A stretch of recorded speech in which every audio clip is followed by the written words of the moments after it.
A G Production.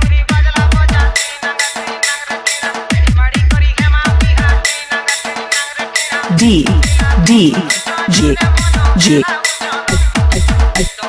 Ajay exclusive.